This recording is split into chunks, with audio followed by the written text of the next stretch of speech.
mga we are not paid by the Marcos. No. Yeah, we are here to sympathize. We are from Belgium, Germany, and Lumipat pa kayo?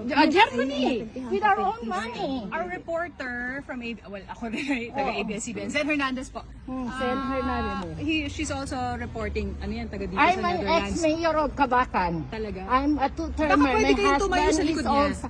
also a mayor. hindi. And Gagamitin nyo lang kami eh. Bakit Against naman? kayo kay Duterte, diba? Oo. Against kayo. She's a Yes. She tried to check the health of our president. He's an 80 years old by March 28. So pwede nga po, He was diba? kidnapped in the Philippines.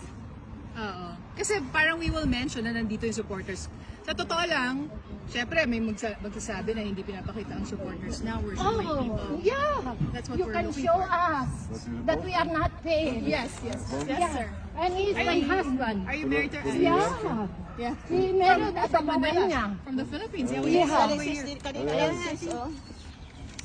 Kanina lang mag-email lang. I-email mo.